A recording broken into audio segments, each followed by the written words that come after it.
We watch him dive from orbit, intercepting an asteroid in the vacuum of space, and stopping a celestial body dead in its tracks. Society writes these feats off as divine intervention.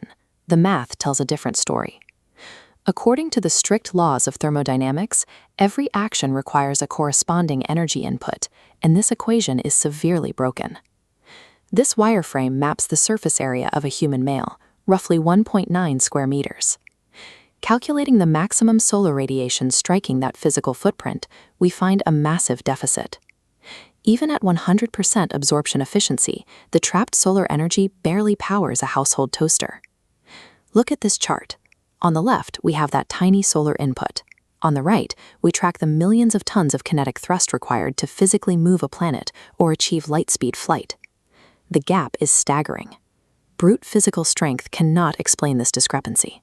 To understand how he generates these forces, we have to look past muscle tissue and examine an entirely different mechanism. As he stands, Kal-El is a thermodynamic impossibility. Solving this paradox requires us to deconstruct his biology at the subatomic level. The first step in correcting the math is abandoning a popular assumption. The yellow sun does not fuel his flight, it triggers it. We have to examine the outer layers of his physiology.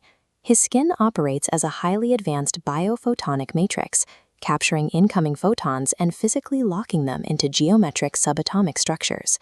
This schematic details a unique organelle inside his cells, the helioplast. They absorb and compress solar energy like biological high-voltage capacitors, maintaining a continuous trickle charge from ambient radiation every second spent in the light.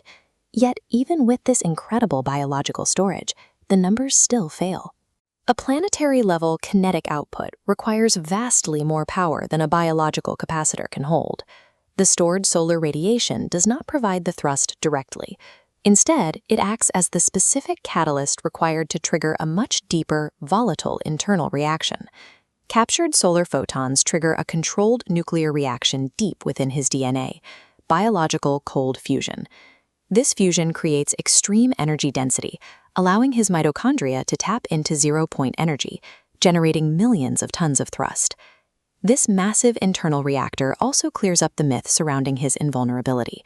Dense muscle tissue cannot stop an artillery shell. Instead, the sheer volume of internal energy projects a microscopic, pressurized electromagnetic field. We call this the bioelectric aura, and it extends exactly 1 millimeter beyond his skin. This field behaves like molecular glue. Whether he is facing a barrage of bullets or atmospheric re-entry, the aura intercepts extreme kinetic momentum and neutralizes it at the atomic level, long before it touches physical tissue.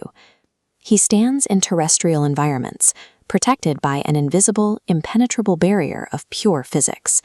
His flesh is no harder than ours. His indestructibility is entirely the byproduct of the pressurized shield generated by the living star within him. If the yellow sun is precisely tuned to act as the catalyst, we must run a forensic threat assessment on what happens when that catalyst is altered. This side-by-side comparison plots a wavelength desynchronization event. What happens when his cells are exposed to red solar radiation? These older, cooler red photons lack the required frequency and energy, failing to trigger the cold fusion process within his DNA. The immediate result is absolutely catastrophic. The subatomic engine stalls. The protective bioelectric aura collapses in a microsecond. Without the ignition spark, his body enters a severe metabolic crash. His cells violently vent their remaining stored energy simply to maintain baseline cardiac function. A systemic energy hemorrhage takes hold as his body starves and dies at the atomic level. Deprived of cosmic energy, his physical density plummets. For the first time, the standard gravity of Earth becomes lethally heavy. He is a man who carries the power of a nuclear reactor in every drop of his blood, yet that stability balances entirely on a fragile subatomic reaction, leaving him perpetually one sunset away from total systemic failure.